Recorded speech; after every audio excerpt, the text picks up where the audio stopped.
Hi, my loves. Welcome back to the Danielle Mercurio Show. It's season 7, and as your host, a bright triple Leo, I'm guiding us through the Aquarian age and diving into the wild frontiers of futurism, philosophy, and quantum astrology. I feel as though I am standing at the crossroads of ancient wisdom and the thrilling edge of technology. And so I'm going to be bringing on visionary guests that also speak to the nature of such. From motivational speakers, pioneering new paths in personal growth, to wellness entrepreneurs enhancing our vitality, to tech innovators shaping the future, it is all happening here. This season, this show, we are expanding horizons and pushing the boundaries of what we think we know. So buckle up and get ready for a mind-blowing journey that's as bold and vibrant as the Leo in me.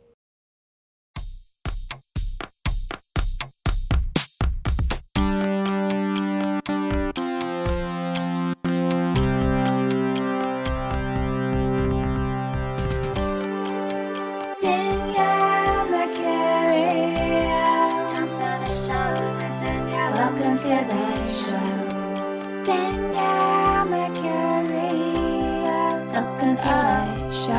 Welcome to the show.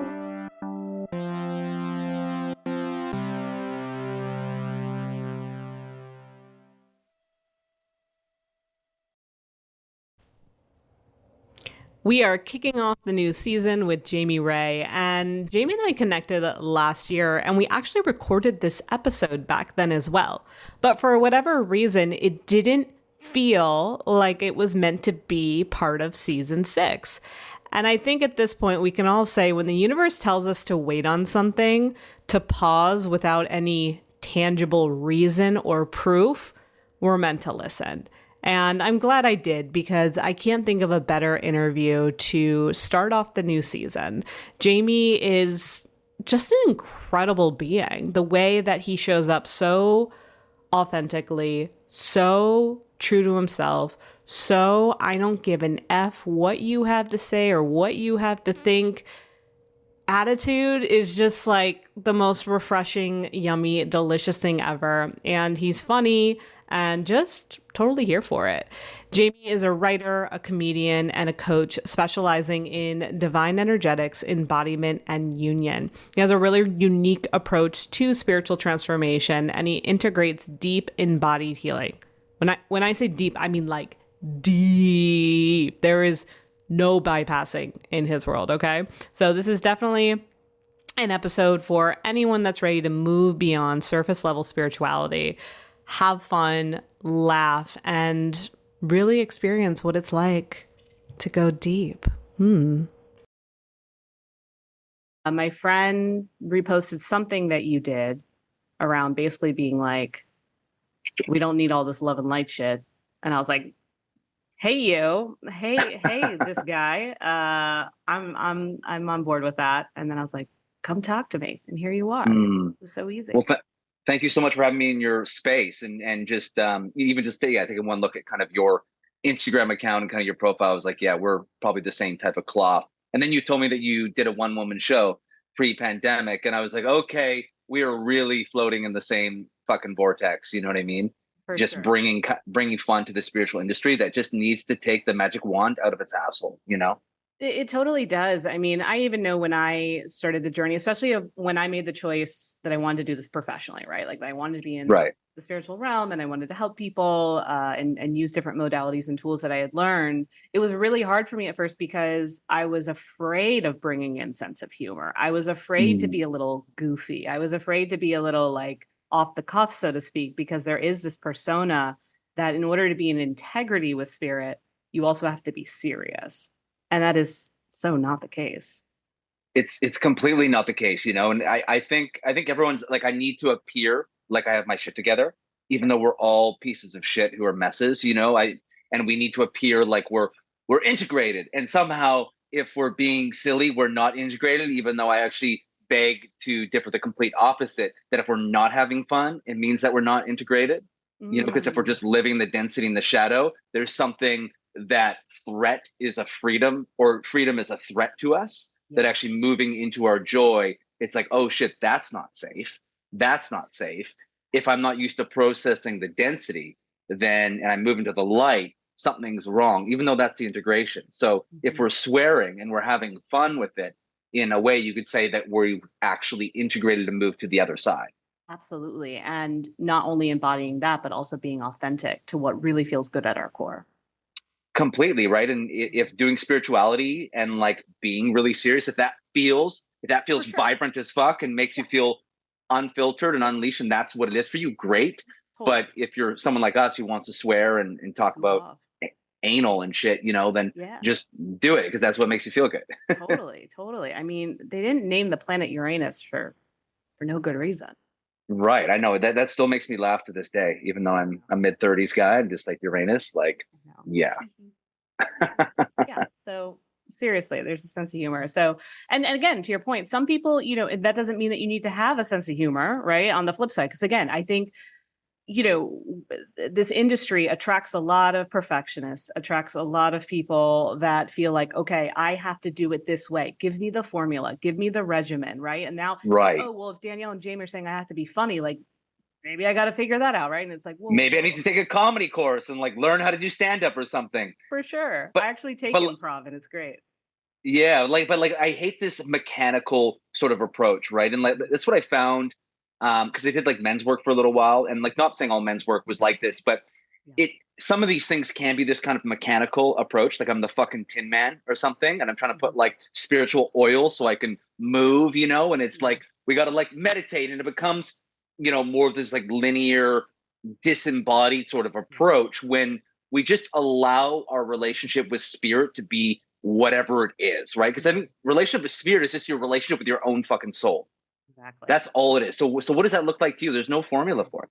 Right, right. And that's really, but that's the uncomfortable part for people. That's really awkward to accept because again, that comes back to, well, then that I guess that means I have to accept myself. And Mm, I was hoping that maybe I always relate it to like back in the day, I have a history with binge eating and I was very obsessed with mm, diet culture in my teenage years and right, early 20s. And I always, no matter what, would like buy into that belief that, well, when I lose the 10, 20 pounds, then I will be this right. person. It will give me those things. And I think that that narrative gets placed Mm, upon this realm a lot too. And I think it's really jarring for people to feel like, well, wait, if I put in the work and I do all of this, I'm going to get this result, right? And then if they don't get that result, I think that's the struggle. And then they want to find another way. And it just becomes this like unending process. yeah, and to speak into what you're talking about, it's like we find spirit through the pathway of self acceptance rather than we find spirit, in a way that becomes another distraction, another form of avoidance. That if I achieve divinity, then then I can kind of compartmentalize my stuff and my relationship with spirit. But my whole philosophy, and I think your philosophy, and people who are about, doing it really authentically, we find our relationship with spirit through our stuff. For me, it's like dealing with the core root of my trauma in the earth, in the soil. Dealing with my core root trauma there is what brought me to a greater relationship with spirit. And then actually allowing yourself to execute on that energy of spirit rather than living in a forest. We can actually just be with spirit in the day to day. And it's not this compartmental thing that we have to kind of move outside reality to find, but we find spirit in the heart of reality. Yeah, absolutely. And it's so important. And that's part of why we came here, right? To explore the human experience, to explore the journey. And, I think maybe Completely. there was a time and a place where people were exploring by being in a cave, right? And that was the journey. But I don't believe that that's our current society. And I don't think that's the evolution that many of us came here for in this current reality as we know it. Completely. The I call them the pavement prophets, like Mhm. the ones who didn't, there's a difference between like going and seeking it out. Like I need to build a relationship with spirit For versus sure. you're kind of like anointed a little bit where spirit, where you kind of play hard to get and God's like, oh, like I got to pursue this fucker. You know what I Yeah. mean? Little push pull. Like, Yeah. Yeah. nah, like Yeah. Like I'm not going to saucy. give it up so easily, Hmm. God, and eventually fucking pops your cherry and you're like, Right. fine, Right. Right. I'll give in. Yeah. And I'll and so I swipe feel like right. Okay. yeah, like Mhm. God, fine, you're persistent as fuck, and you are pretty magical, so I will allow you into my space. Yes. But All it's this crevices. idea, yeah, it's this idea where you don't seek it out, where it eventually kind of finds you, and you're like, okay, I guess this is my path, and that's kind of what I've been tuning into recently a little bit. And when you have that kind of approach to it, that you feel a sense of responsibility to it just by way of wherever you've been led. You're like, okay, I've been led down this path for a reason, where obviously it's for, first off, my own healing, my own purpose to bring my gifts into the world. But secondly, to probably shine a light for other people that are treading in the dark, particularly if we're like a coach or a therapist or whatever we might be. And so I began to feel a sense of responsibility, that rather than being like, ah, like fuck this spiritual shit, that I actually have a bit of a duty here to help people into these spaces to find their way out of the dark. Yeah. So I want to go to two directions, but the first direction, how, I guess, where a lot of people are kind of waking up and they're realizing, okay, some of this stuff in the spiritual industry is bogus. And I don't know, I'm in a situationship with my spiritual healer, and, recognizing these dynamics where people are coming at it from an ego space. How do you encourage individuals that are like, no, I really feel integrity with this work. I want to show up. I want to be authentic, but I hate being associated with some of the noise. Yeah. And I mean, you need to find your own philosophy, your own sort of framework that works for you. I always like, me and a buddy that I have in this space, we kind of feel like we're misfits a little bit, and we're like, we're going to bring the punk rock to the spiritual space, like that's kind of like what we feel a little bit. And so, I think kind of finding your people too, because I think there's just as much community of people that are like, I don't really subscribe to that.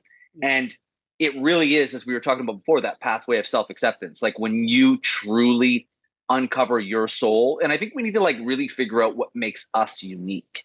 And I think, you talk about astrology, but you also have comedy. And so you have a lot of these unique things going on. And like, comedy is a big thing for me, and film and my creativity. And so trying to bring these things together, I think we need to create something that has never existed before. And that's my approach. That's my approach to spirituality, to relationship with spirit, as opposed to like, let's go slot into what everyone's doing. Why don't you build your own unprecedented framework via your own energetic flow of your body? And I think that's really what the divine is about. Recreation, karma, all that is about, okay, we're going to recreate these themes and these chords that have run for centuries. But the divine is like, we're going to bushwhack energetically in our own body, create new neural networks in our body, and we're going to create our complete own flow and frequency. And that means our relationship to spirit might look a lot different. Maybe we love ecstatic dancing, or maybe like, we love to do math. And whenever we do math, I'm just kidding. But, do we? But like, whatever your. Only if it's 444. 100%, right? But like, whatever that looks like for you, right? And just figuring out what your activators are, figuring out what brings you into your own relationship to source. Right. And I think that answers a lot of confusion for people, because, I think especially when the new age came to be, if we look at it from the perspective of 60s, 70s, right? There were kind of like, okay, you can go do Kundalini, go do Reiki, go do this, right? Even astrology. And I think now, and I'm witnessing in my clients as well, and in my own self, it's like those methods were the gateway. They got us started. They got us rolling. There were a few teachers that showed up and were like, hey, this is how it's moving through me. Perhaps you can learn from this. And today we're at a point where it's like, can you separate from all of that? Maybe dive in a little bit, get a little curious, take what you need. And then to your point, understand that whatever's moving through you is the new way, right? Is what is pushing through, is the narrative, is your medicine, and also what you need to teach. When people say, I don't know what I need to teach, I need another certification, I need to learn from this person, probably not. You're the certification. You're the person you need to learn from. And then from that space, it flows. And I think that alleviates a lot of confusion when you can just get on board with that. Completely. And I love that you touched on that, because you are your own certification, right? And people are like, I need to do this, I need to do that. It's like, well, you're probably going to create your own unique way of working. And I feel that was kind of catalyzed really by the pandemic, in the sense that we had to become our own anchor in the world, where our typical forms of safety were kind of put into jeopardy, where we couldn't rely on certain things the same way. And so we had to kind of look inward and become our own sort of anchor in the darkness of the ocean. And I think that's happening in our relationship to spirit now, which is difficult for some people and really refreshing and liberating for others, where your relationship with spirit can look however it wants to look. It's not another thing you have to cross off your to-do list, which I think a lot of people are like, it's kind of this linear checklist. I do this, I do that, then I'm in a relationship with spirit. It's like, no, you have to be totally lost and confused, and you have to become your own thinker. You have to become your own creator. And I think that's really what the divine is. You are becoming your own ultimate creator. And it's going to look like whatever it's going to look like for you. And I really feel that's the consciousness that is expanding for people, which is you're in your complete own unique process that has a lot of universal themes. I think there's a lot of universal themes that run true across the board, but you do have your own relationship with it. And that is going to create it so you can bring, as you say, your medicine, your sacred offering of what you're here to bring the world through your energetic presence. Absolutely. Yes. And that's exciting. That's a good thing, right? We need to, again, leave behind, for some people, and that's why we still have people that are like, hey, I'm going to go be an accountant and I'm going to get my major in accounting. Great. Beautiful. That may not be you. And so that doesn't mean you need to have a piece of paper or something to show for it. Like, you have spirit to show for it. You have the journey that you went through to show for it. You have your transformation. You have the moments where you were on your knees, crying, wailing, like moving shit around. That's your qualification right there, right? Like that, the tears, the yelling, the aha moments, the walking away, the setting the boundary, like all of that has been curated, then creates your process and creates your way forward. Completely, and like even just this idea of like imposter syndrome, like, really, like I don't have any imposter syndrome, because it's just all about your own integration and like your own belief of where you've been, and then being able to utilize your own process of where you've been and trusting that it was a universal enough experience that other people are going to be able to relate to it. And like, I really feel we're moving into this kind of golden era for like healers before like AI really comes. This golden era for like healers, gypsies, oracles, seers, witches, all these different things, where this world moved out of collective shadow, and now we're trying to like cross a bridge to Bethlehem. We're trying to cross like this bridge to the divine on like such a collective level. And I think the people who are really going to thrive in the next 10, 15, 20 years are those who are able to really untether and release those threads and cords of karma to really step into this divine. And I think we're going to see a lot of like, new inventions and works of art and different things that are going to emerge from this space from a lot of thought leaders that are really going to challenge a lot of what we've known to be true. A lot of kind of maverick sort of thought leaders are really going to come out of this space, because there's kind of this instability, right? We've kind of moved out of this really unprecedented foreign time, and then it's kind of every man, woman, other for themselves to create whatever it is in that space. And so I think we're kind of moving into divine consciousness is really what I feel through this activation that took place with the pandemic. I absolutely think so. And I do feel that timeline of the next like 20, 25 years, we'll really see it's, and essentially, the beautiful thing about technology is technology has been such a great vehicle of awareness to bring us together, to advance our spiritual technologies with these platforms. And to your point, art and even AI coming in to assist the process in a way. I think totally, yeah. I think there's going to be a way where we're going to harmonize with AI and be able to, even just like people are teaching AI to do certain things in business world or whatever it might be, we can do the same thing. We are alchemists. AI shamans, everyone's gonna have their own little personal like digital shaman that they can have, like that can assist them on their journey. And I think it is really that could, we could go there for sure. Well, I'm super excited just where everything is going, and it's really this space where you can create whatever you want to fucking create. I always feel like the crown chakra, for example, like the crown is your kind of barrier, your barrier to freedom. Like what I've learned in my process, like when my crown's opening, like my energetic field is so fucking expansive. There's no limit on what I can see, on what I can create. It's kind of unnerving a little bit, because when it really opens, you're like, holy shit, like the world, just the energetic imprint of the world feels so bright. Yes. When the crown's open and you look outside, it's sunny. Yes. And you're like, oh shit, the energetic imprint in this space is like so bright. It's like, ooh, it's like, yeah, it's like magnifying. And you're like, I can fucking create anything. And it feels that level, but that level of freedom is the greatest threat to us all. That's why we all stay trapped in karma, because freedom is so unnerving for the system. Right. And then we drop back down. Right. So we always get pulled back and we're like, I'm going to go a little bit out there, Right. Let me you close the know. curtains a little bit. Right. And so we need to be able to like proportionally work with our system to move into a space. Like, how can our system hold being that wide open? Right. Which is why I think it's like the nervous system and the level of healing we're working in is the nervous system working in proportion with the esoteric realms. Yeah. Right. This activation of all this psychic energy moving with the nervous system. Right. Which is like earth and sky, being able to hold. It's really bringing God into the soil and making kind of the holy, not this sort of abstract out there thing, but we're realizing our power in being the ultimate creator. Yeah, absolutely. So how Mhm. would you, I love this because it's so true. How would you, can you explain upon that a little bit more for someone that might be kind of new to this understanding or concept? Yeah. Yeah. Just with like the crown opening, you mean? The crown opening, and more so how the esoteric energy, if you will, how it is, how it can coexist with our nervous systems right now. Like our nervous systems are having to, yeah, like that whole process. Totally.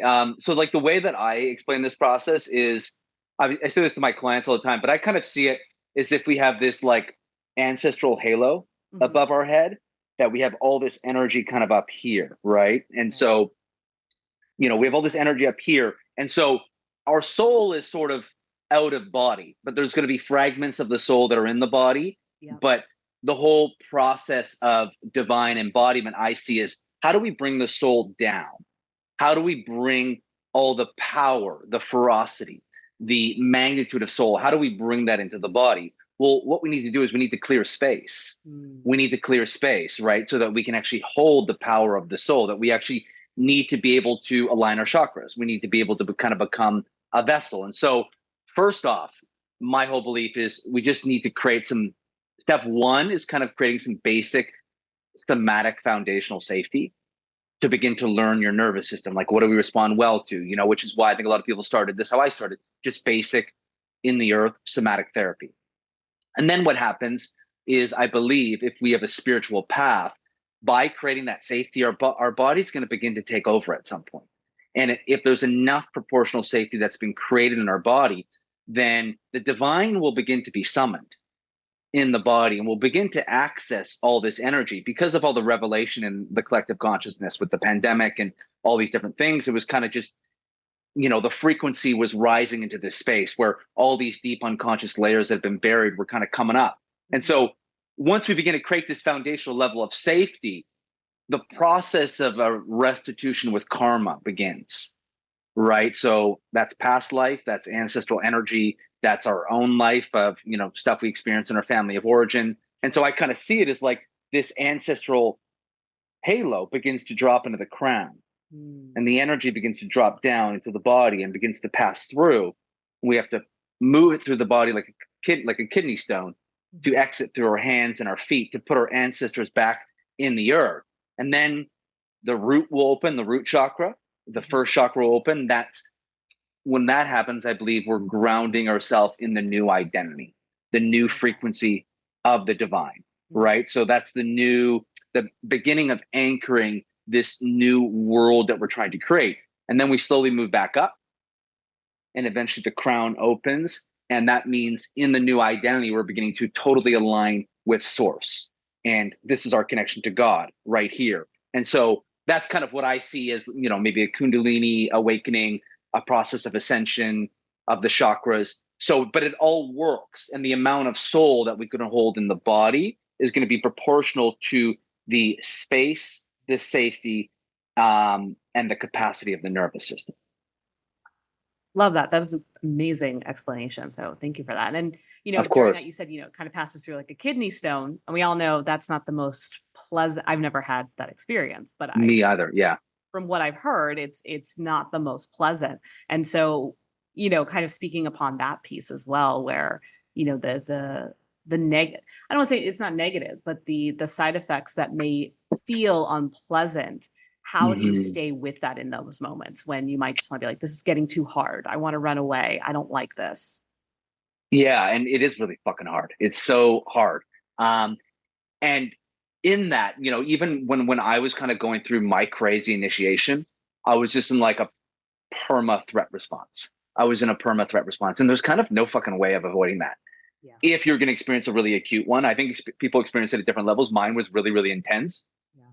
But we are going to have all of our survival physiology brought to the surface. And like, I believe that how do we move karma through? We need to experience some level of recreation, right? So we actually, like, if we're going to move ancestral energy through our body, I hate to say it, you need to kind of experience the darkness of that ancestral energy. Right. Who knows how, yeah, and you don't know what it is, and who knows how long it will last. It might just be a dark storm cloud that's passing through, or you might be in it for 2 years. Who really knows, right? Like, but you do have to experience, if you want to move this through, that you have to experience some level of recreation of it. And so if you have all this darkness in your ancestral lineage, like, you have to go through the storm.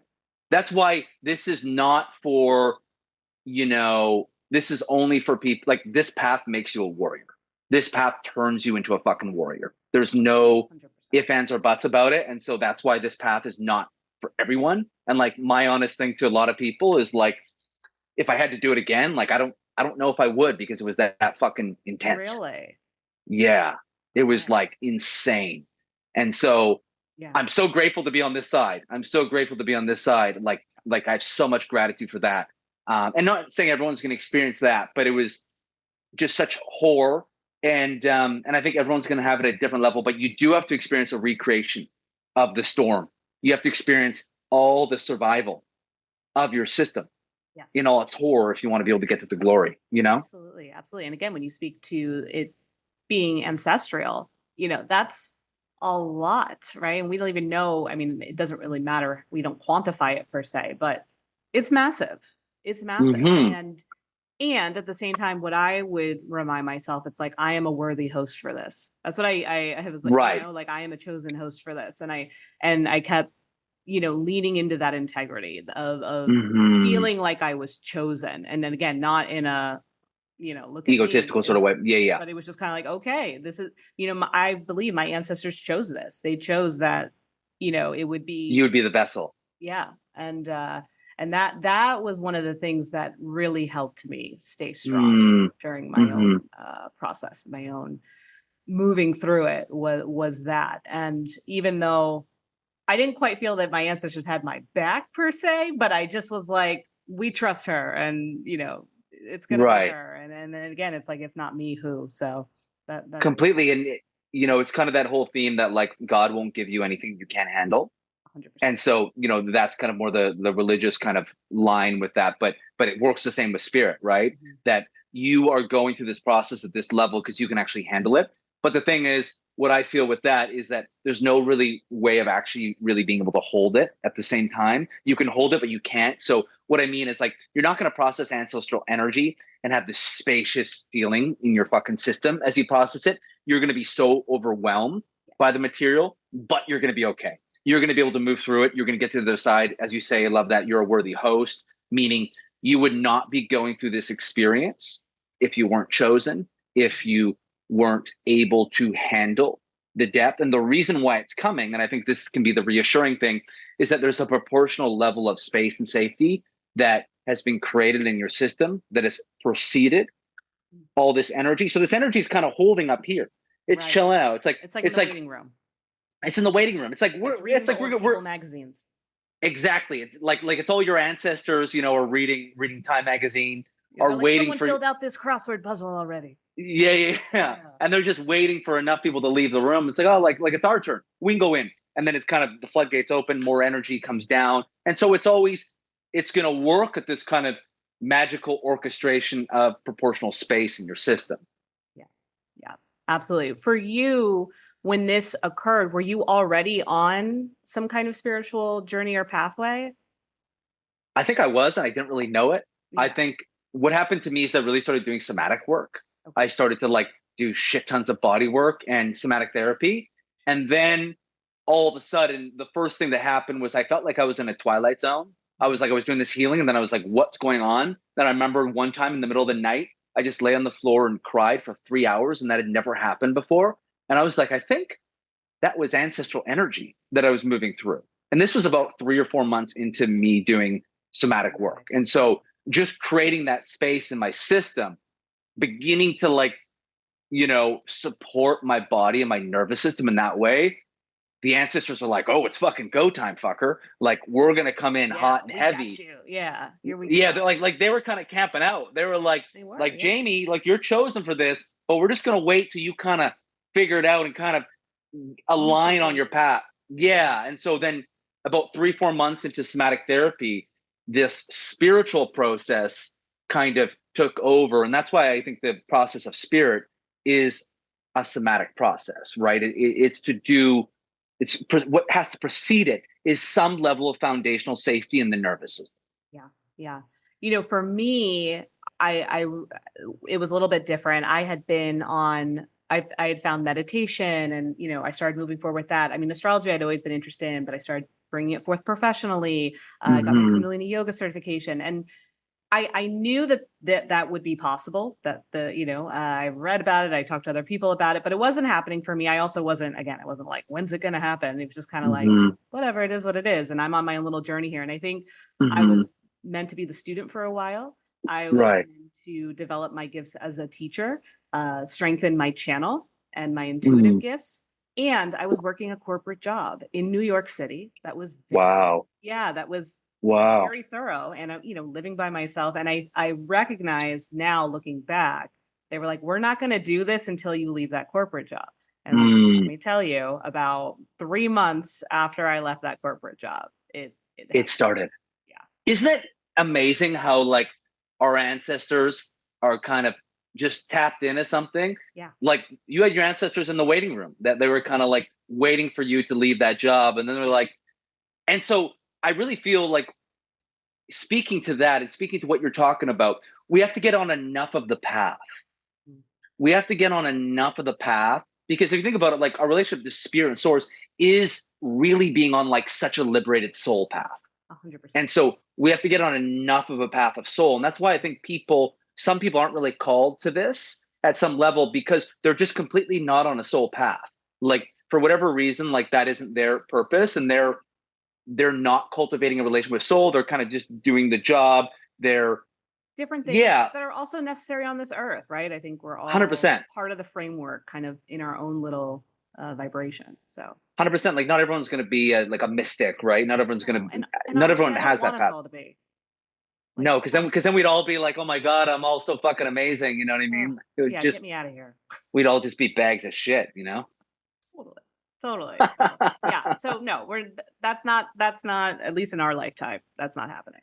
Yeah. Thank God. Thank God that's not the case. We need those fucking accountants. You know what I mean? Yeah, we do. We need the accountants. We need those people, like practical of the earth people, because I think they kind of bring like gravity. They kind of bring the energy down, Totally. They do. They do. I mean, that's my parents.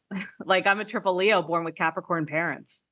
Yeah. It's like we need people to be more boring. You know what I mean? To like bring people down. We do. I need to stop dating those boring people though. Oh, okay. Yeah, I see what's happening. Yeah. I have a very interesting attraction to the boring, unaware men in the world. Right. You got to get in that space with the oracle that has feet.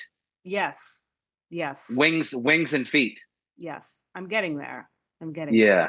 And yeah, still well endowed with that as well. Yeah. It's not an easy process, but like the unicorn who, can also be a horse or a donkey. You know what I mean? Meaning they can just totally exist. Let's hope so. They're a unicorn, they're a donkey, and they're a horse. It's the trifecta. I love it. Yeah. And I think what it is to what we were just saying, like, I'm not looking to marry a mystic, it's like, yeah, I appreciate someone that is grounded, that has kind of that analytical mind, because again, I think that there's something about that I complements me. And it's kind of a nice little thing to step into, right? When I'm in relationship with someone like that. Of course, with that, having some awareness, having some openness to what it is that I'm doing, how I'm showing up in the world. And if I am sharing experience, like you and I are talking about, maybe they can't completely get there, but they can hold space and they can listen. Completely. But I also think that's the imprint that we're moving into, right? It's this idea where there's people of the earth and of the sky. But I think what's happening with the new kind of spiritual consciousness that we're stepping into, where it's people that are so of the earth, but also of the sky. And it's being able to hold that duality, right? It's like we're holding earth and sky, but we're holding masculine and feminine. So it's like we can be someone who like manages our finances on a fucking spreadsheet, but then we can also tap into another realm. Yeah. You know what I mean? So I think that's awesome. that is the modern day fucking unicorn. I think Absolutely. that we're dealing with. And I think the people that are creating the new earth, the new world, are those people. They're not the people that are airy fairy in the forest, you know, with fucking bark up their ass, like They don't doing need to every sort of be. Yeah. yeah. They're just gonna like float like little fairies, little fairy dust. But the people that are able to have wings, but also be able to have, you know, grounded feet. Right. Like, help me pay my taxes. Right. So they can fly if they want to, but they don't need to Right. fly every day. They're like, maybe today I'm just going to like kind of crawl. I'm going to kind Right. of be of the earth today. Right. And I love that. And we need that because then it creates safe spaces for us to receive support from people that are more of the earth, as opposed to Huh. maybe going to someone that's like, what are you doing? You know, and is like totally like, I can't connect to this. Right. And I think that's a way of just grounding the level of consciousness too. And I think there's just like a lot more people that are being drawn into this space that weren't drawn into this space before. Because I think the whole collective kind of consciousness is moving more into like accepting this, like, you know, divine embodiment, Kundalini awakenings. Like 10 years ago, people were like, what the fuck are you talking about? But Yeah. now everyone's like, oh yeah, like Yeah. that's Yeah, I know about that. I know about that. Yeah, like oh, there's a bunch of people on Instagram talk about that. Like makes perfect sense, right? And even before fucking 15 years ago, therapy was the thing. But now therapy's kind of like fuck therapy. You know what I It's a mean? little Like stale. It's a little. it's a little stale. It's like a cracker, like a dry cracker. You know what I Mhm. mean? Yeah. Yeah. Like Like you we think want to you have want some. it. You're like, oh yeah, I'll have this cracker. And It's like not quite doing it. You know what I mean? I just don't want to go talk about my problems. I want to like integrate my root chakra in the earth and that's the open my thing. crown to become a unicorn, right? That's Yeah, what the people want. integration is key. And I think, yeah, the therapy model is like, let's stay in the past and have awareness around the past, which is amazing. Yeah. But then what? Because otherwise we're just walking around with it now, which Right. And but let's also put on a mask too. Like let's play a part. You know what I mean? Let's not talk about any of our own personal life, right? And let's put on this I'm a therapist, I can't do these things. And then you have these new people come into space who are talking about like burning anus and shit that is kind of changing the game in the industry, right? Because you know, I think we just have so much more access to information. So even someone who didn't go through traditional therapy can have access to those teachings. But I absolutely. also think the level of consciousness in the healing space is expanding far beyond just the therapeutic model. And I I don't agree. mean that again in like an egoic way, but I think No, no, that's no, just no. that's what's happening kind of collectively. And so we are combining therapy or psychology with more spirituality, with somatics, with I love. different approaches, which is really cool to see. And I think a lot of people are holding on to the old world. They're like, oh shit, this is scary. And then there's people like you and I are kind of embracing it and love that shit. Yeah, I love the hybrid of things. I love seeing the merger of things, Yeah. and that's evolution, right? That's what I came here to evolve. I came here to evolve personally, but I want to live and exist in a world that's constantly evolving, and the Yeah. Like tools and the methodology should be as well. we don't want like the stale cracker, you know, the fucking No, no, dry cracker. Like we want the full meal course, you know, and I really think, and that's what's really cool, what's happening. And that is kind of what I think the new model is. I mean, people still go to therapy, right? And yeah, it's yeah. still, We're not knocking therapy, by the way, yeah, and many yeah, of you have great relationships with your therapists, and that's one. My brother is totally. in school right now to be a therapist, so please, Stephen, continue. Complete, keep because we need fucking therapists. We For sure. because like for some people on their journey, that's perfect, Yeah, right? and that's all For they some, know, or that's all they trust, right? Or they're just like, okay, my insurance accepts this, so this is what I'm going to do. Great, go for it. completely. But it is a little bit of that. Let's talk about the past, but let's not really integrate the past into the flesh. That is a little bit of my hang up with it, and Yeah, just that's why I'm a huge advocate for somatic therapy. Is a great thing for people because it is this person's vastly, incredibly trained in their field, but it's also working in the body, and so that's I'm a huge advocate for you know even my friends that aren't on this path but are interested in therapy. I'm like, do somatic therapy. Trust me, it will change your fucking life. yeah. No, I agree, and I think it's a great method again for people that maybe aren't quite ready to jump into certain areas. Right. And it sounds kind of earthy too, like, oh yeah, C- somatic therapy. Yeah, completely like of the earth, and I think we need to begin in the earth. You know what I mean? I think what happens, all these spiritual people, and I think this is the problem, they go straight to the sky especially when we're starting to bring in like plant medicine and things like that. Right. It's like, plant medicine's great, but I am a proponent that I think it would help to create a foundational level of space and safety in your nervous system before going into that space. Yeah. And I think a lot of the problem with the spiritual space is we go straight sky. It's like, fucking figure out this dimension first. Figure out this dimension. And if you can figure out this dimension, then you can graduate to the second dimension, then the third dimension, then the fourth and the fifth. You know what I mean? It's like a video game. You get to pass levels.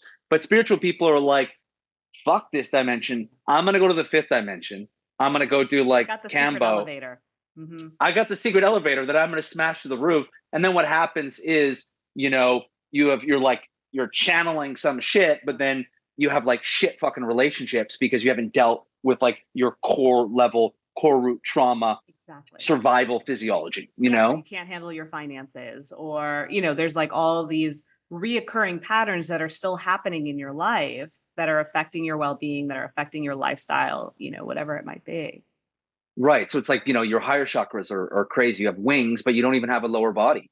Right. You don't have a lower torso. Like you're, half of an upper human body, like in the fifth dimension. And as you say, then you can't do your taxes, or you can't, manage your finances, or you can't really, I think, execute your spiritual gifts of the earth in this kind of space and time, which I think is a challenging thing for a lot of really gifted people, is like that they fucking can access so much energy, but they don't know how to manage and control that energy on the earth. Like, how do we now package and execute on this energy, which is dealing with our shit of the earth, to make space for the channeling of the sky so that we can now execute on these gifts? Sure. Yeah. And that's a process, because we're not really taught that, right? No one sat us down and be like, hey, this is how you execute it.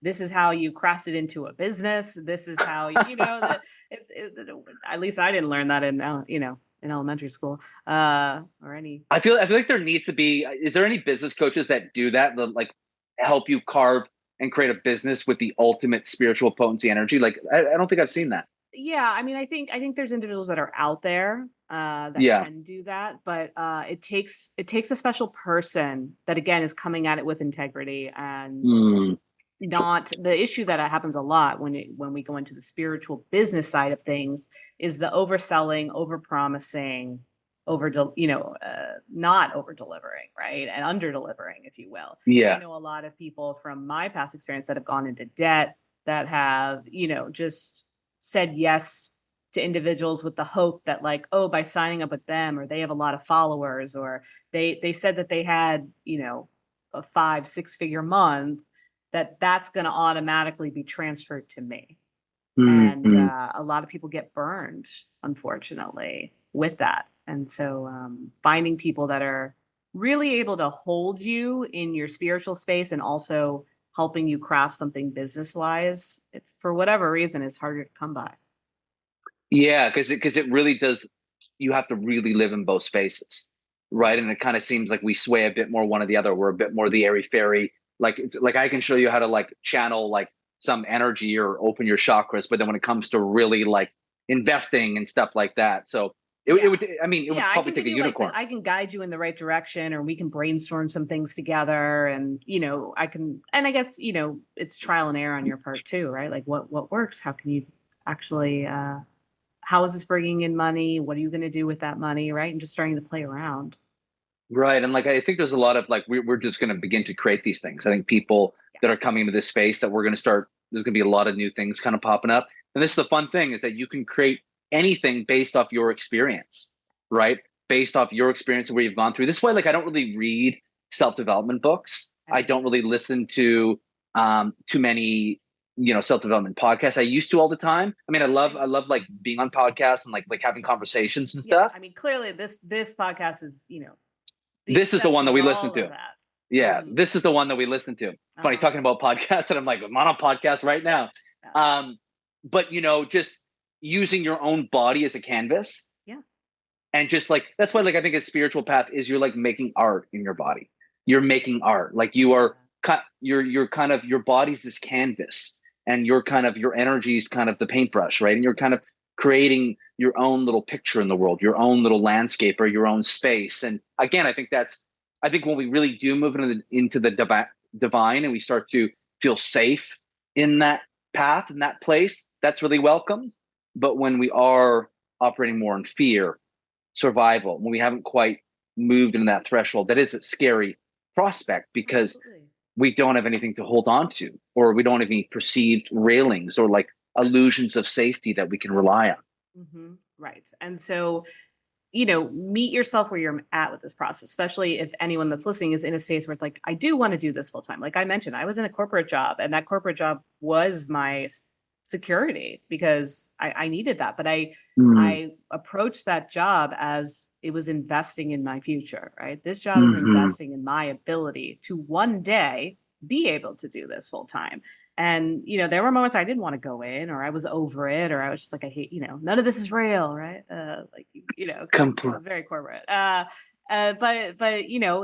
I had grace about it and patience, and I mhm. leveraged it the best I could, and it allowed me to ultimately do this. And I've been doing it 8 years full time. So Amazing, amazing. Well, like I also think too that it's this idea of knowing when you're ready. yes, Knowing when you're ready. Like I always preach this idea of what's available. You need to challenge yourself. yes, So you need to challenge yourself, but also what's available to you. And I think it's about finding that kind of hybrid balance between challenge and availability. And sometimes we can get too much in what's available and we never really move forward. We stay in idle stagnation, or Mhm. we challenge ourselves too much and we go back into a trauma spiral because our system can't hold it. So I think it's asking ourselves, kind of being at that edge between challenge and availability. What do I have space for in my system right now? Like, Yes. like is going into that conversation, is that truly available to me? But then pairing with it, is this a challenge Hmm. that is available to me at this moment? And that's something that I've always tried to preach and practice, Right. because we can only kind of grow and heal and integrate in that space that is full of integrity at the space of our body, which is really actually quite slow. It is, but you will, and it, for those of us that might be impatient or just want to push things, which I definitely was, Hmm I definitely was like, let me just get me out of here. But it was almost, it wasn't until I finally stopped being that way and so manic and so hungry to get out that things started to shift. And Right. You weren't pushing so, it. yeah, it was kind of like once I made the choice of like, okay, I'm just going to take away any kind of agenda that I have, any kind of Mhm. timeline I have in my head about when this is going to happen. And I'm just Mhm. going to, again, show up for what I need to do by day and Mhm. do the best to work what I can outside of work, this or that work. And I'd say it was 9 months was when I was able to be like, oh, I can leave. It took me Wow. 9 months is a precious cycle in and of itself. And uh, I think I started to feel at the 7 month mark that I was ready. And what I Right. felt was I was in a place where I felt in integrity and responsible enough to leave. And if I did, like, let's say fear wanted to take over and be like, no, you better stay, that would have been Mhm. irresponsible. So I tell people like it felt irresponsible to continue to show up Mhm. to that corporate job. And I felt like I had a Right. responsibility to what was growing and building outside of me. And I trusted Mhm. that. And I was ready to step into that. And that's how I felt. That's such an important distinction too. And you were birthing something, right? 9 months you were Yeah. birthing this kind of new space you were stepping into. And I think that's like really important what you said. And like that was like me when I was going through my initiation. I was like, when's it going to be over? When's it going to be over? Yeah. And I kept asking different healers, like when do you think I'm going to be out of this? And Yeah. what I was doing was I was restricting and I was blocking the flow of divine consciousness, of divine orchestration from coming in. And because again, this is like what you're trying to do is you're trying to find a marker of safety, right? Yes. You're trying to find with you're trying to preconceive the end of something, which has to be you have to get completely in the process and get out of your mind looking for the illusions of safety. It's a body based, a body first transmission. That's why it's like making art, right? Because when you Yeah. give up trying to figure out what you're creating, the answers begin to come to you. They do. Like when I got out of my head and I stopped trying to preconceive when my initiation would be done, that's when the divine started to come into my space. And I was like, oh shit, I just got this crazy download. I just got this new insight when I stopped looking for insights. Mm-hmm. So it's like, stop trying to figure it out. When you stop trying to figure it out, you figure it out. Exactly, which is it takes a while to trust that, and I always Right. tell people like remember the moments that you pushed it and it didn't work out. Remember the moments that you were antsy and it didn't work out. Remember the moments where you tried to figure it out and you never did. Like Mm, those moments are so telling as to what not to do again. right. It's like focus on Right. what didn't work or what didn't give you an answer, and then lean into what does. And what does is the nothingness, right? Being available for the nothingness. And then Yeah. it's from that space, everything starts to show up. And it's a creative Completely. process, to your point. Yeah, because we don't have an agenda, right? We don't have like expectations. We're just moving with the flow of the divine, and just allowing, don't have an agenda. Like we don't need it to look a certain way.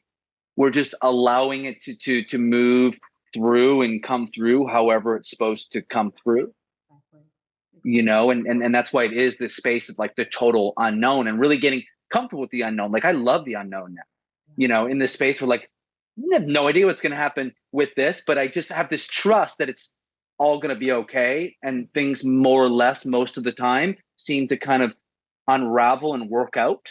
And that's kind of, obviously there's tragedy and different things that happen, but more or less things seem to find their footing and work out. And I just have this inherent fucking trust in that process now, which is so foreign to how I was before in needing to find the markers of safety. And now I'm just in the space where I'm in the middle of the ocean. I'm just going to put down anchor and just kind of bob for fucking a little bit. You know what I mean? Yeah. As long as it's not near the Titanic, I think you're good. Jesus. Yeah. Let's not get in a submarine anytime soon. No, can you imagine No. that be like a new next level retreat? Oh God. Or just like, Submersive. or doing those, whatever those, not AI, but you put on goggles and, Oh, like the virtual reality kind of yeah, thing. virtual reality of being in a submersible. Like that'd be like the biggest horror and terror now, like being underwater. Like, Jesus, that's I don't too know. soon, too soon. Yeah, we're not there yet. And for people that want to be, mm, Yeah. what happened? Fuck submarines or submersible. I didn't even know Submersibles. I guess submarines are submersible. okay. Yeah, submarine. I think submersible is like a small, Baby. tiny little thing, a little baby, a little fetus submarine, and a submarine feels a little more sturdy. I think. Yeah, that has some more like jacked, juicy energy to it. Yeah. So yeah, okay, cool. I'm glad we established that. That was important to me when Yeah. I was preparing Yeah. for the show. Must get opinion on.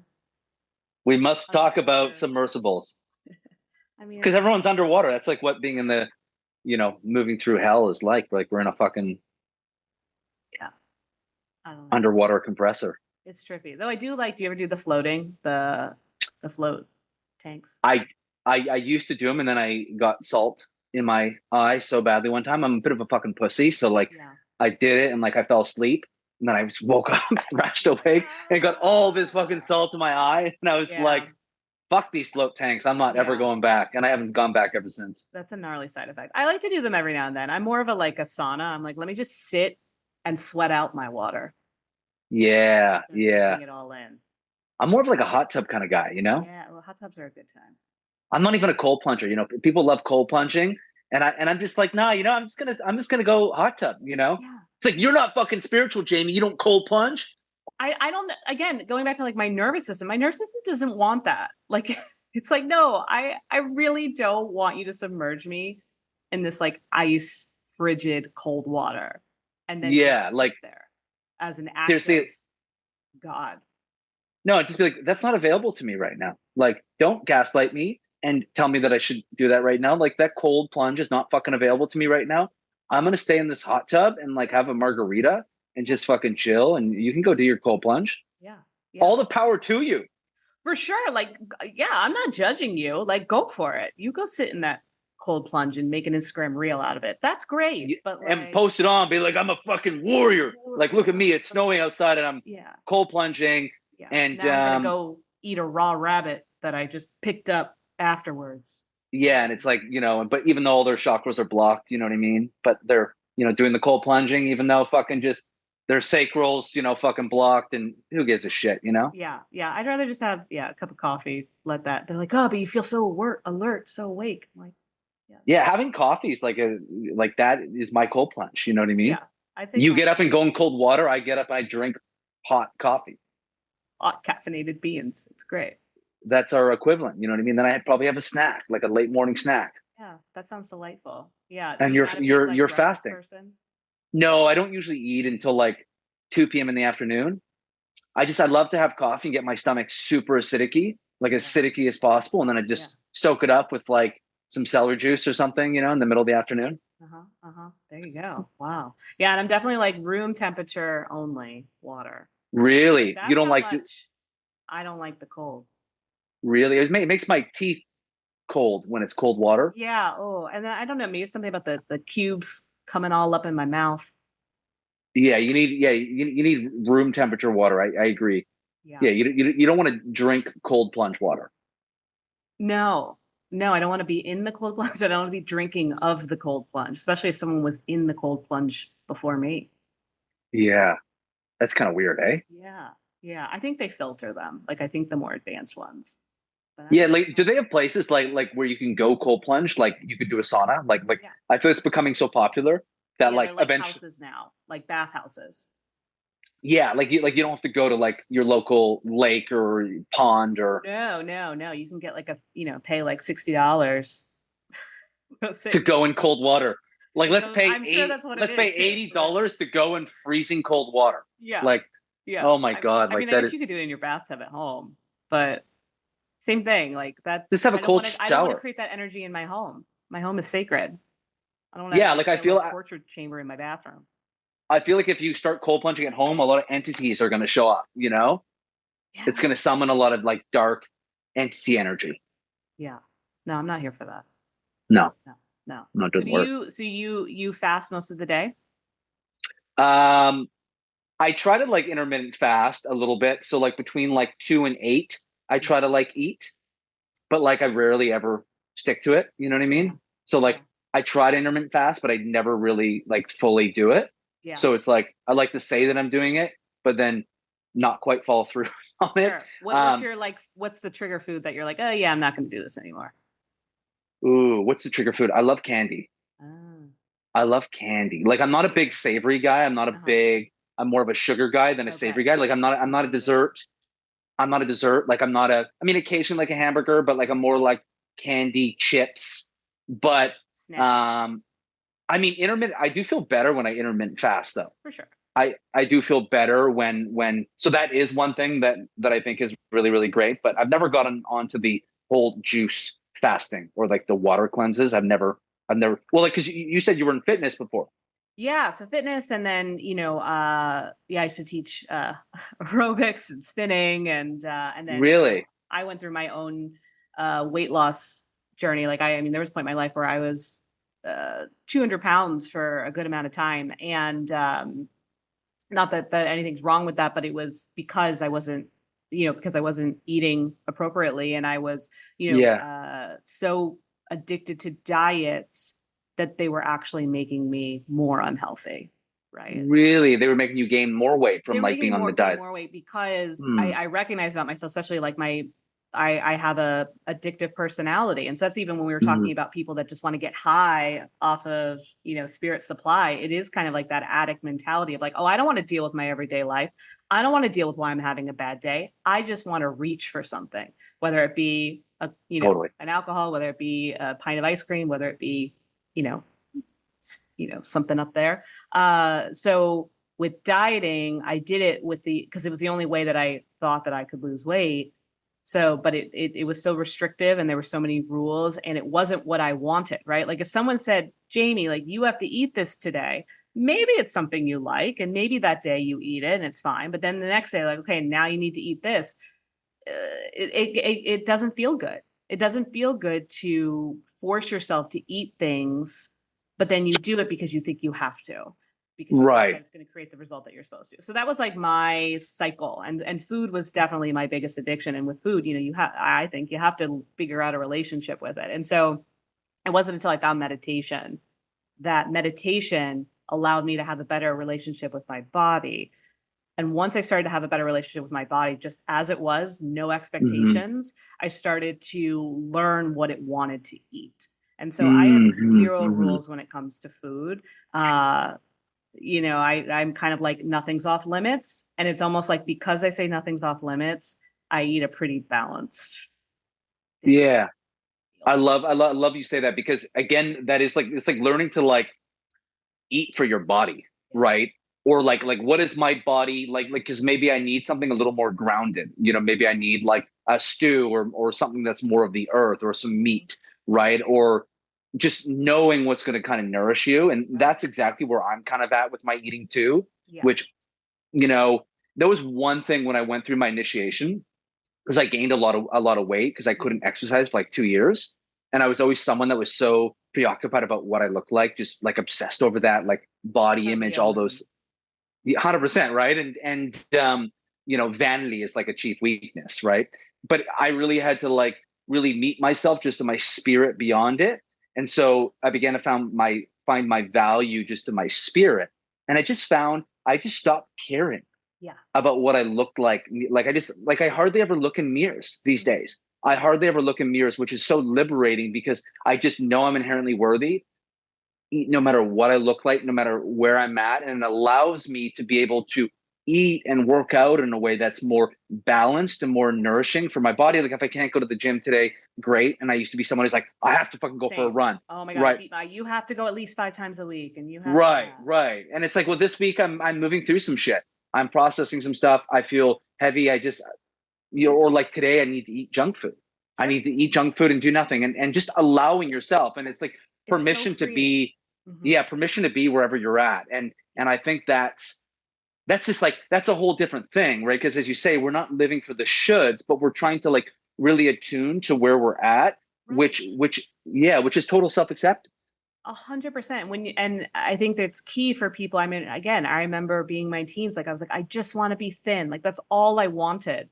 And Hmm. now the irony is like technically I'm thin, right? By society standards, but it Hmm. doesn't even mean anything to me, right? Like my body is just showing up in the space of my self-acceptance and where it wants to Hmm. land. And it's landed in this current form of my vessel for a while now. And it feels good. And I like it. And to your point, like I'm not really like studying myself in the mirror. I'm not like doing any of that stuff. Like I don't own a scale. Like I just Yeah, no, flow. And especially with women too, we need to remember also like we have cycles, and we shouldn't be pushing totally. our bodies during certain times of the month. And I that never occurred to me, Right. like You're that. like, yeah, you have to deny your body at all times, and just lead this should life. And Mhm. it is a whole different thing. And that's why I think that's another thing you see in spirituality is like everyone's like, you know, fucking water fasting before Burning Man. And like why is it that everyone at Burning Man has a six pack? It's like, how is it that everyone at Burning Man has a perfect body? Right? That's How spiritual.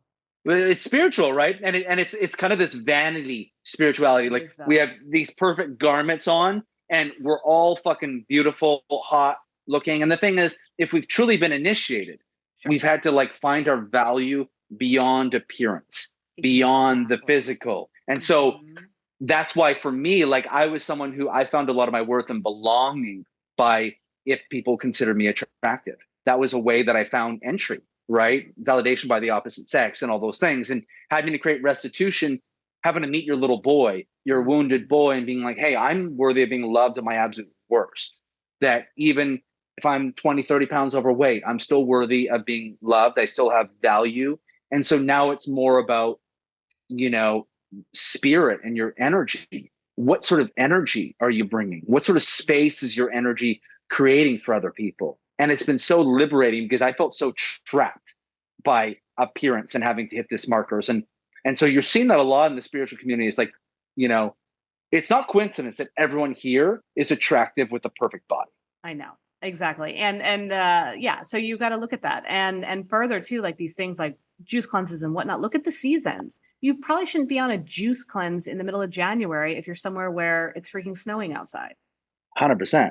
Again, like I say, throw food rules out the window to a certain extent, but there is a reason that like we eat certain food, why certain foods even grow during certain times of the year. It's Earth's way of saying like, hey, maybe you should have some more potatoes right now. Or, The potatoes, I can't have any carbs, you know? uh, Even though it's like, you know, and also a lot of spiritual people too with these cleanses, like they're so higher chakra energy that's what anywhere. Because I happens. remember one of this I was working with a psychic, and she was like, you need to eat like heavy to the earth food, like carbs and meat and stuff, it's going to help ground you, right? Because I have a bit more of this higher, higher chakra, tendency to be a bit more in the sky. And so that's why, like, I find for me, I feel so much more rooted to the earth when I'm like eating like a carnivore diet.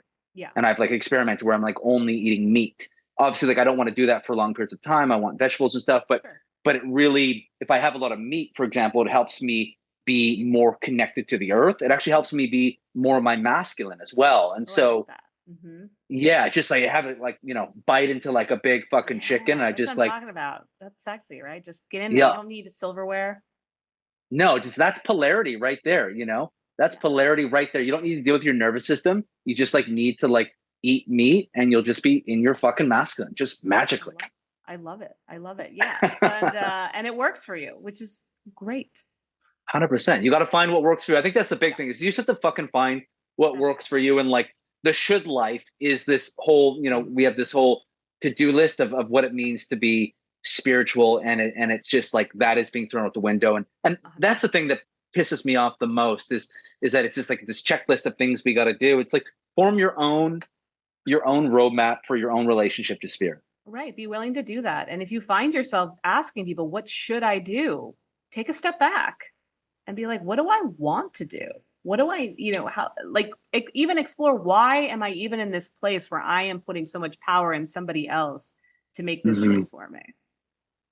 Yeah, that's why people should stop. Like, I think it's important to like live for a bit. Like, if we had like 2 months where we're not like intaking any information from like where we're not doing any courses, we're not doing any work, like kind of just like live for a moment, right? Because I think getting back to just living is so important because it like we kind of figure out like, how do we want to live? Like without intaking information, just be in our own energy, attune to our own energy for a bit and see what that looks like. And that's why I don't like to intake a lot of information because I find I just want to be totally open as a vessel to what my path is for me so that I can serve in the way that I'm supposed to serve for my clients and my writing and my art, that I can just be a channel for what my message is, understanding that this is where I'm being called.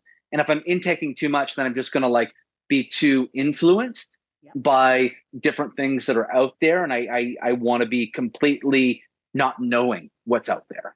Yes. I love that. And that's my preference as well, because when I do feed too much into other people's information, and again, no judgment, I do know I get triggered in certain ways. And I also know I don't feel as fresh, and I value the innovation that moves through me. So, and just like you value that creative process. And it's like, let's see what we're capable of. And in order that's Moon and Leo right there. That's Moon and Leo right there. Yeah. What are you a manifester or are you? I'm a manifesting generator. Okay. What are you? I'm a manifester. Okay. Look at you. When's your birthday? I'm August 9th. Okay, so you're a Leo. Yeah, so I'm Leo, Sun, Moon, Rising. Holy shit. Well, you're like king of not the jungle, but lioness. Queen of the Safari Plains, Fuck, that's crazy. I do know about my chart that I'm Taurus rising. I saw I'm Aquarius. Yeah, so like I think I have a lot of different. You do. You have a nice variety. Yeah, I have a lot more earth than I thought. Like I'm actually like quite in the earth, which I think as I've come more into my healing, I'm like, oh, I'm actually quite anchored and grounded. And I always kind of saw myself more as this airy fairy little fucking butterfly, right. But it's a lot less butterfly. Speaking of, right there. I love that. Yeah, I have a butterfly on my back, but it's right there. Oh yeah, 18-year-old Danielle was like, well, that'll be a great idea. The small of the back. Yeah, it is, but it's on the right side, so right. So, so it's not quite in the. That makes it better. That that it's on the right side. Yeah, so I was classy 18-year-old. Yeah, I love that. You knew a little bit. You knew enough to put it slightly to the right. Right. I was like, yes. Yeah, it feels a bit better. Yeah, you were a maverick. Oh yes. So I knew it all. I literally walked in and pointed to a page in the book. I was like, oh, this is cute. Fuck. I have a Japanese symbol for purity on my heart. I don't even know if it actually says that. I was at a party and someone's like, oh, you're really pure of heart. I was like, really? You think so? And then I looked up Japanese symbols on the internet and I fucking put it right on my heart the next Oh day. my God. That's I wild. was such, That's wild. such a fucking just like, oh, that's just like the worst. Right. But like that's who we were at that Yeah, moment. just the worst type of human. Like the worst, you know what I mean? Like, right. Like as if like, oh yeah, that solidifies things. Like, yeah. And like, I've never actually asked someone that speaks Japanese, does that actually mean? Like, you don't want to know. I avoid people who speak Japanese. That's why, Well, because how I'm many like, people that speak Japanese are you just like open shirt hanging out with? well, yeah, I don't think anyone that speaks Japanese is seeing me with my shirt off, right? So I think that's the whole thing. Because then they look at that and they'd be like, whoa, like, yikes. Yeah, I don't think you want to know. I think that's also Yeah. part of it, right? It's like Ignorance is bliss with that one, 100%. Yeah. yes, yeah. So just protects your heart. Very, and you did it like literally on your actual heart, like the organ. Like, yeah, like on my pec. Mm-hmm. On my pec. Yeah. Nice. Yeah. Just beside the nipple. That's class right there. That's purity. Yeah. I mean, when I think of purity, I think of a nipple tattoo. Yeah. Just like a tattoo that bleeds into the nipple a little bit. Like, imagine if someone spaced it and just like, for some reason, the tattoo went a little bit on the nipple. It's like, why did you have to do that? It's like, well, like it looked centered to me to be a little bit on the nipple. Right. And then you can literally say like, I milked out blood. Right there. Yeah. You did. That's modern day milking, you know? Yeah. Like you really are. I think you are the one we've all been waiting for. Like that's how you know you're a warrior. Yeah. It's how you know you're a warrior. Like a Japanese warrior gets like a partial nipple tattoo. Yes. That also, blood comes out of. I will milk you with my blood. I mean, I love astrology, but it's always like, today's the most transformational day ever. No. This month is the most transformational. There's always something. Last month was. I'm so confused. Last month was the luckiest day of the year, but now today's the most blessed day of the year. Yeah, it's like there's always fucking something, right? I'm like, it can't like that's why like I wanted to write like a short film where it's like the moon stops doing anything for a month. You know what I mean? And just like people are like, and the astrology readings are like, it's pretty chill out there today. Yeah. Like not much is happening, not really any activations. Yeah. And then all the spiritual chicks are like, oh, what do I do? What do I do? Like if there's what do I talk about? How do I get followers? Yeah, the moon's chilling. Like the moon's chilling. like it's kind of a chill period, like pretty kind of dull. Just we're hanging out for a little while.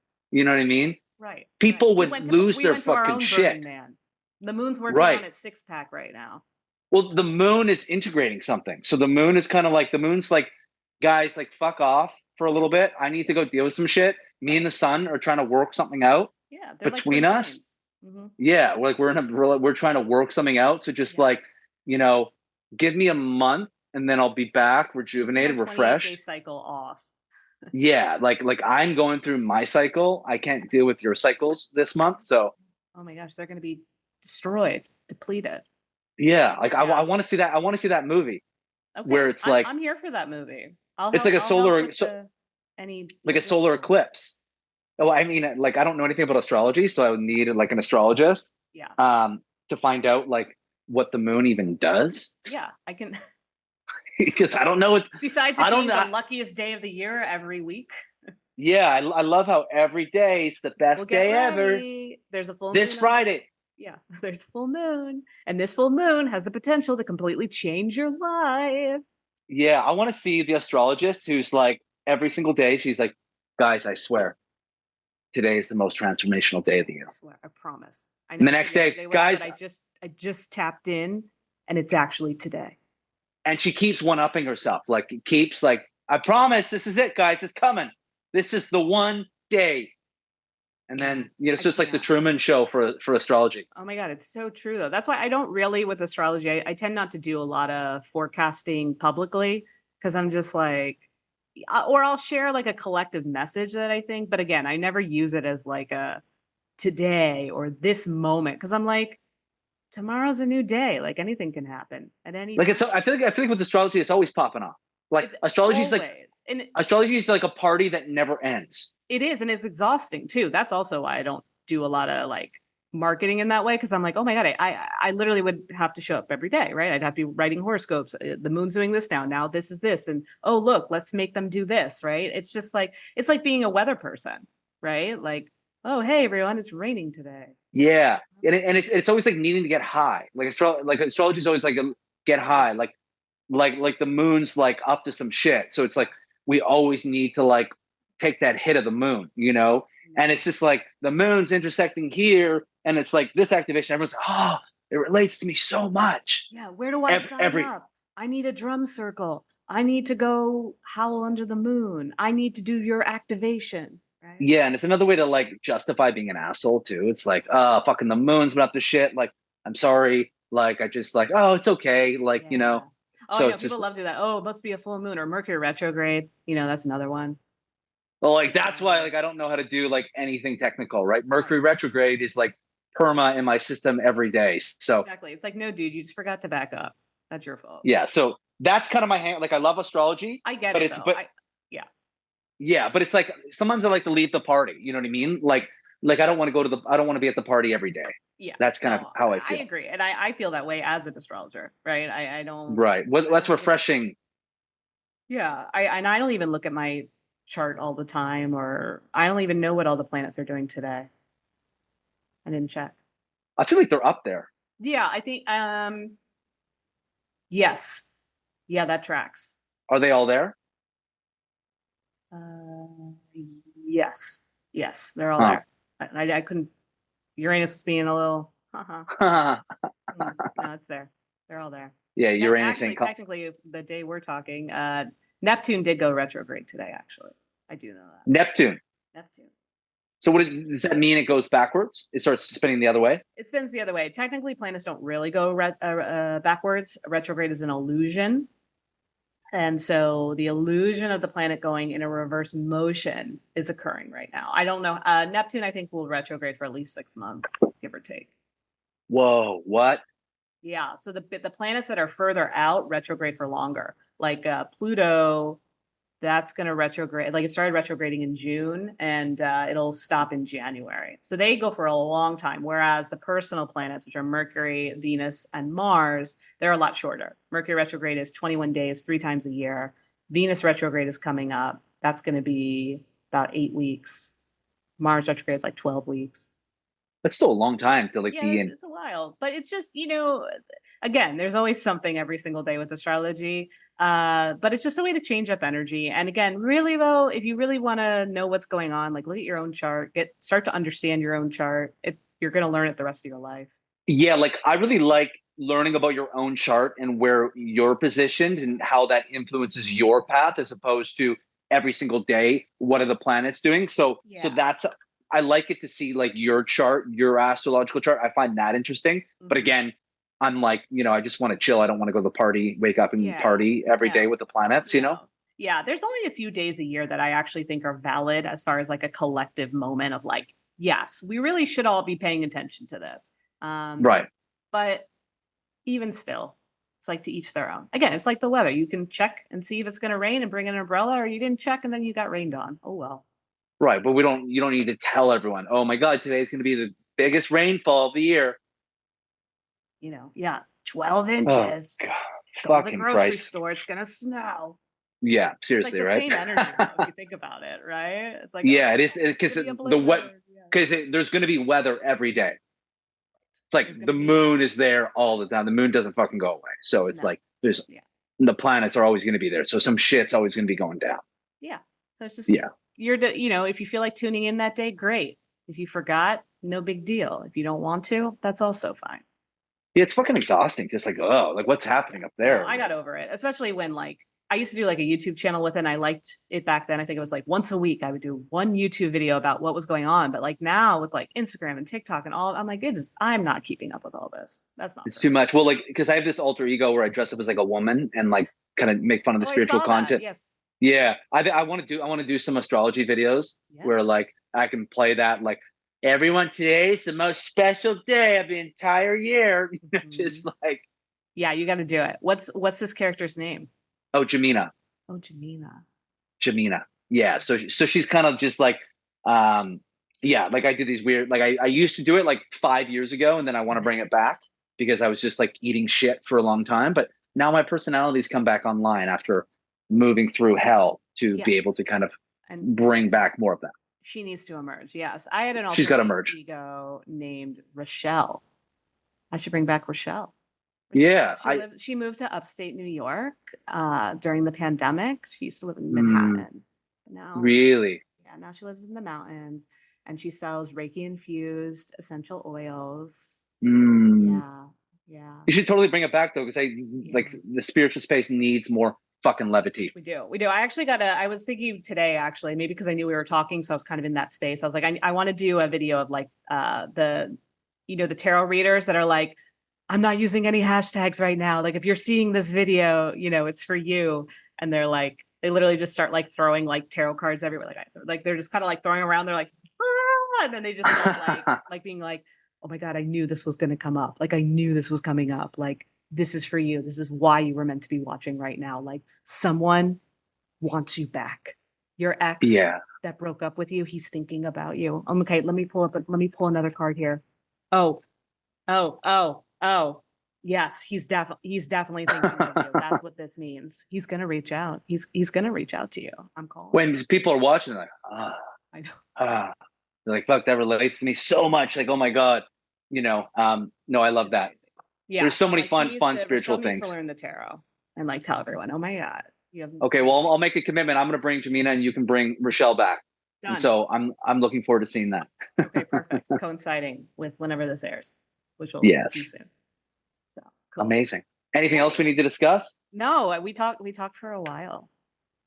I love it. Yeah, you talk longer than I normally talk to people. Well, like I feel that I feel that we have good banter and can talk about the deep divine things, but also it's kind of like a comedic kind of, it's like when you watch a podcast with like two comedians, it's like you don't even know what the fuck they're talking about. No, like they just kind of go off in their own little world. They go off in their own little world and they kind of just talk about random things. Yeah. Whereas like so many self-development podcasts are like question, answer, question, answer. I don't do that. I mean, my prep, I just wrote down your bio and your birth chart. I love that. Prep. And so it's just like it got weird. I love it. Yeah, because again, I don't really listen to podcasts like that. So why would I make a podcast like that? Yeah, we ask these fucking like, tell me, how did you become enlightened? Well, it's like I did this, and Yeah, my hope is that people will kind of figure out how you did, and if they didn't figure it out in the show, then go follow you, and maybe they'll find out then. I thought you were going to say, I'm like, it's not my job to like find out all these facts. It's weird. Yeah, it's funny because I thought you would say go fuck yourself, but you said go follow him. But I thought that's what was going to come out of your mouth. Go do that. No, that's a little harsh. But yeah, go follow him and figure it out on your own. If you really want to know more, right? Go stalk me. Yeah, like if you go read my posts, you'll get all that shit. Yeah, but we're not that's why it's you all here. Yeah, this is like fucking an hors d'oeuvre, Yeah, exactly. I'm not gonna do all the work for you, and yeah, this is like a little your autobiography via my podcast right here. Yeah, this is an appetizer. This is not fucking main course, dessert. Yeah, you can go to my Instagram. You go to my muse bouche, if you will. Yeah, it's like a little. Yeah, it's a little cleanser, a pre-snack. Yeah, you have this, and then you'll be able to taste the real shit when eventually it comes. But I think there needs to be more stuff like this in the spiritual space too, where it's used like you actually just kind of like having a conversation. Yeah, and that's literally my intention. I'm like, I appreciate being able to have conversations like this, and I think more people need to have that exposure to almost feel like, okay, you're behind the scenes with you and I talking. Just as, let's say, I don't normally do this, but if I hit you up and be like, hey, do you want to have a Zoom call someday? This is probably what would have happened. Yeah, that's exactly what it is, right? Rather than like an elevated fucking pretentious little asshole conversation about like, oh, we're two divine beings having a conversation. Let other people tune into these two divine beings having a conversation. Yes, just like our ego. In my ass right now. Yeah, right here. I got a fucking butt plug in, just like, just channeling source guidance. And people are sick and tired of hearing that fucking conversation. Just a couple people full of shit, Yeah, exactly. So here we are. Thanks here we are. Thank you for answering the call. Yes, I answered the call, and I picked up when you called. Actually, no, I logged in. There was no Yes. Okay. All right. And I technically didn't call. I didn't call you. I emailed you. But So there was a divine call. there was an We exchange. answered the divine call, and we entered the conversation. We did. We entered the Yeah. divine Zoom room. Yeah, we entered the space. Here we are. Love it. Okay. So then if people do want to follow you, what's like 2 easy ways? 2 easy ways. So Instagram would be the main way. And Jamie, JAMIE dot N dot Rea, REA. That's not an easy one. Those No. dots really fuck up the whole flow of everything. Yeah. They It was just kinda like do. Jamie and Ray. Everyone would be like, sweet, got it. But everyone's like, as soon as you said dot, I fucking became immediately uninterested, Jamie. So I'm not going to Yeah. follow you. But anyways, Yeah. that's the best way. Okay. My website's currently being redone. I So noticed that. I did try to. I yeah, did try to peek in there. yeah, there's nothing there right now. It's being That's exactly reconstructed. what it said. Yeah, it said so. Instagram would be probably the main way to follow me. Other than that, you can That's listen to this podcast. Yes, and just listen to it on repeat every day. Instead of figuring Yeah. out what's going on in astrology, just listen to this again. Yeah, like and just and take a break from the party of astrology. Just Yes. like I agree, actually. astrology is like a party high, right? It's like we're just going to do MDMA like every single day. It's like every new planetary MDMA, Mhm. fucking exhausting. Yeah, no, I'm not here for it. So Not down speaking for of that. calling, I Yeah. saw my mom just called. So she got some kind of ping. The planets, yeah. Yeah. She got some hit from some planet. I better Poor call mom, her. it's like gotta keep it in check. Yeah, she's got to keep it aligned. Well, it's been so great kind of meeting you and jamming with you and getting weird with you. I know. I really appreciate it. Thank you for what you bring, who you are, all the things. And we're gonna stay connected. Yeah, let's 100% stay connected.